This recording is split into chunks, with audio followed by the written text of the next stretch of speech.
भावनाओं की बात जरूर करते हैं लेकिन उनको मानते नहीं है। देखिए सुशीलता, ये कहते हैं धर्म की बात करते हैं, संविधान की बात करते हैं, ये दोनों में विश्वास नहीं है। कार सेवकों पे अयोध्या के अंदर गोली किसने चलवाया? मुलायम सिंह यादव की सरकार में चला। अयोध्या में राम मंदिर पर आतंकवादियों ने हमला किया और उसका मुकदमा किसने वापस लिया? अखिलेश यादव ने। अखिलेश यादव ने कोरोना की वैक्सीन को भारतीय जनता पार्टी का वैक्सीन बताया।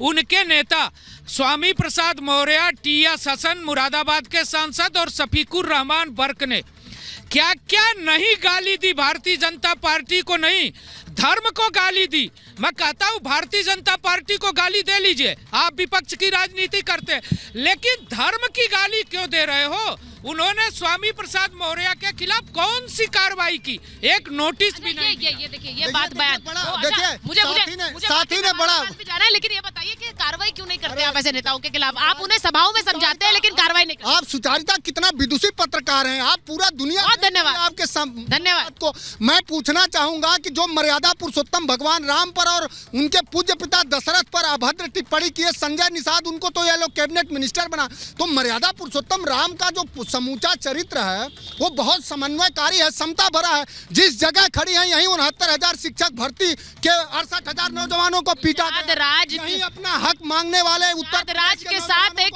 समता का संदेश देने वाले उनके साथ मर्यादा पुरुषोत्तम भगवान शबरी के भी राम है, वो निषाद के भी राम है, वो जटायु के भी राम है, वो हर किसी के राम है। तो फिर आपके क्यों नहीं है? आपके क्यों नहीं? मेरे आराध्य तो फिर नहीं तो फिर मैं अभी हनुमान चालीसा से लेके शिव तांडव सब पढ़ दूंगा, मुझे हैरानी होगी। सुना दीजिए ना, सुना दीजिए, सुना दीजिए। मैं कह रहा हूँ सुना दीजिए, मुझे तो अच्छा लगेगा, बहुत अच्छा। ये नितांत निजी विषय है और सबको अपने धर्म की मान्यता और अपने धर्म को के उपासना की संवैधानिक स्वतंत्रता है। और जब कभी आप धार्मिक बहस करेंगी, मैं कह रहा हूँ कि रामायण के 7 कांड, सुंदरकांड, श्री राम वंदना, शिव तांडव सब सुना सकता हूँ, मैं आपकी पूरा नितांत निजी ना मैं आपकी भक्ति, ना मैं अखिलेश जी की भक्ति पर कोई सवाल उठाती हूँ, ना उठाने वाली हूँ। मैं कोई नहीं हूँ आपकी भक्ति पर सवाल उठाने वाली। लेकिन मेरा सवाल सिर्फ ये है, अखिलेश जी कहते हैं वो जाएंगे, मंदिर जाएंगे, वो जो तंज था पहले, मैं एक बार अपने दर्शकों को बता रही हूँ, वो जो तंज था पहले कि राम मंदिर वहीं बनाएंगे पर तारीख नहीं बताएंगे, वो अब उल्टा आप लोगों पर हो गया है कि मंदिर तो जाएंगे पर तारीख नहीं बताएंगे, क्योंकि बता नहीं रहा कोई। हर कोई कह रहा 22 के बाद जाएंगे, 22 के बाद जाएंगे। अरे कब जाएंगे ये नहीं बता रहा। मैं एक बार चंद्रमोहन जी के पास जा रही हूँ, कांग्रेस के नेता है। चंद्रमोहन जी, आपके नेता जब आज ये कहते हैं, मुझे नहीं पता उदित राज जी को आपने नेता मानते हैं, लेकिन कलयुग 22 तारीख के बाद आएगा, ये जानबूझकर दिए जाने वाले बयान हैं। मुझे उसके अलावा और कुछ नहीं लगता है। 22 तारीख को कलयुग से क्यों जोड़ रहे हैं आप लोग? देखिए, किसी का बयान, अगर कोई चाहे किसी पार्टी का नेता हो, उसका वो बयान उसकी पार्टी का नहीं होता। अगर उनका बयान है तो वो उनका क्लेरिफिकेशन वो देंगे। हाँ, लेकिन जिस विषय पे आप बात करो उसका जवाब मैं जोड़ दूंगा कि आप कह रहे हैं कि मंदिर नहीं बताएंगे, तारीख नहीं बताएंगे, वही बात कर रहे हैं, तो बिल्कुल हम मंदिर भी जाएंगे, मंदिर भी जाते हैं, लेकिन किसी राजनीतिक प्रोग्राम में नहीं जाएंगे और भगवान राम के दर्शन करने भी जाएंगे। उसके लिए कोई तारीख बताने की जरूरत नहीं है, कोई निमंत्रण की जरूरत नहीं है, ठीक है, क्योंकि वो किसी की ब्याह शादी का नहीं है, वो आस्था का प्रश्न है। और भाजपा के लोग ये बताएं कि जब आदि शंकराचार्य के द्वारा बनाए हुए 4 मठों के गुरु शंकराचार्य, नहीं सर, देखिए चंद्रमोहन जी, ऐसा नहीं होता है कि नेता लोग बयान देते रहे और फिर बाकी लोग कह दें भाई ये तो उनके निजी बयान है। मुझे लगता है हद हो गई है कि इस तरह के निजी बयानों को हम लोग क्यों सहन करते रहे। पार्टियों के नेता आके कुछ भी कहेंगे प्रभु श्री राम के बारे में, प्राण प्रतिष्ठा के बारे में, और उनको निजी बयान कह कहकर हम दरकिनार करते रहे। आखिर कब तक करेंगे? भक्त क्यों करेंगे ये मुझे बताइए। मैं कर भी लूं, भक्त क्यों करेंगे चंद्रमोहन जी? उसका मैं जवाब देता हूँ कि देश के अंदर 56 इंच के नेतृत्व के नेता प्रधानमंत्री हैं और सबसे मजबूत सरकार के नेता प्रधानमंत्री हैं। जब उनकी पार्टी के नेता हर बार कोई ना कोई ऐसे अपशब्द बोल देते हैं और उस पर कार्रवाई नहीं होती, तो उसका अवहेलना तो देश के अंदर होगी, क्योंकि देश के प्रधानमंत्री ये तो कह देंगे कि सबका साथ सबका विकास, लेकिन सदन के अंदर उनके नेता चुने हुए सांसद को अपमानित शब्द बोलेंगे, प्रधानमंत्री चुप रहेंगे।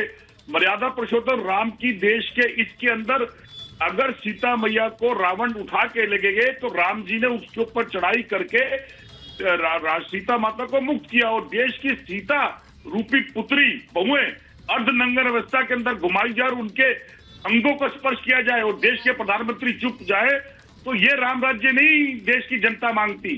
एक दृष्टि का राम राज्य देश में चाहिए, उसके अंदर कोई भी धर्म, कोई भी मजहब हो, उसका सम्मान होना चाहिए, चाहे वो किसी भी धर्म का हो। मैं बिल्कुल विरोधी हूँ, उन लोगों का विरोध करता हूँ जो लोग अपनी राजनीति के अंदर धर्म के प्रति धर्म की बातें करते हैं और धर्म की बातों को वो गलत इस्तेमाल करते हैं। आस्था के अंदर राजनीति नहीं आनी चाहिए। दुर्भाग्य है आज की राजनीति का धार्मिक ये रूप हो चुका है और ये लगाम लगानी पड़ेगी। ये सिर्फ कहने से नहीं होगा, ये सिर्फ कहने से नहीं होगा। मैंने अभी इसलिए स्वामी प्रसाद मौर्य के का जिक्र इसलिए किया काका जी से, क्योंकि वो तो एक झड़ी लगा चुके हैं बयानों की, इसीलिए शायद उनकी अपनी पार्टी के लोग उन्हें गंभीरता से नहीं ले रहे हैं। मुझे समझ नहीं आता है कि उन्हें पार्टी में छोड़ क्यों रखा है। क्या इन्हीं तरह के बयानों को देने के लिए? काका जी थोड़ा सा इधर आ जाइए। मुझे मैं एक बार संजय सरकार जी के पास भी जाऊं, क्योंकि वो भी अब ममता जी उस दिन क्या कर रही हैं। देखिए अलग अलग नेता, मैं आपको भी बताऊं काका जी, समीर जी, जो हो रहा है 22 तारीख को मंदिर ना जाकर अपने अपने जगह अलग अनुष्ठान कर रहे हैं। ममता जी कह रही है मैं अलग एक सद्भावना दिवस भी बनाऊंगी और काली मंदिर में जाकर पूजा करूंगी। वहीं उद्धव ठाकरे भी यही कह रहे हैं कि मैं काला राम मंदिर में जाकर पूजा करूंगा। राहुल गांधी कह रहे हैं कि वो कामाख्या मंदिर जाएंगे। बहुत अच्छी बात है, लेकिन ये कर क्या वो प्राण प्रतिष्ठा को एक तरह से काउंटर करने की कोशिश कर रहे हैं, क्योंकि उन्हें पता है कि वो अगर नहीं जा रहे हैं तो उसका कहीं नुकसान ना हो जाए। संजय सरकार जी। जी नमस्कार, जय सिया रामचंद्र जी की जय माँ काली, जय माँ दुर्गा।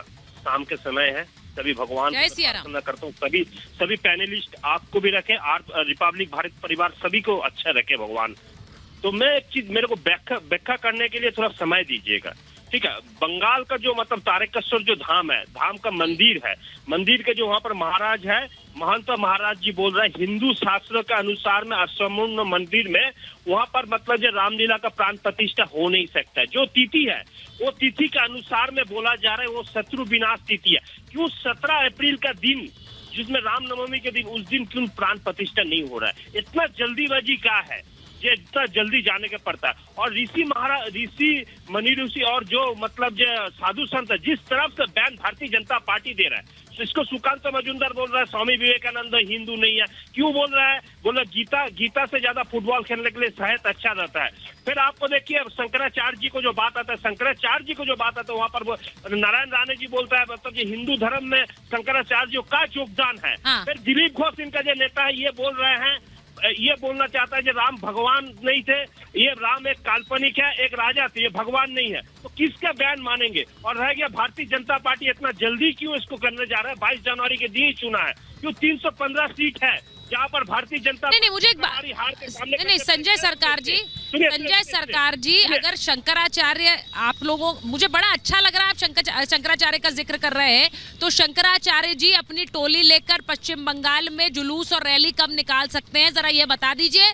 पश्चिम बंगाल में वो कब ये कर सकते हैं, पहले ये बता दीजिए, क्योंकि वहां पर तो रैलियों पर रोक लगा देते हैं आप शंकराचार्य का जिक्र कर रहे हैं संजय सरकार जी।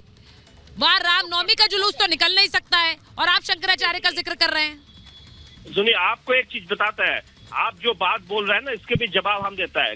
शंकराचार्य जी गंगा सागर स्नान करने के लिए यहाँ पर आए थे, जुलूस निकाले थे, जुलूस निकाल के करने के बाद में बोला इतना अच्छा जो ये है वो कहीं नहीं हो पाया है।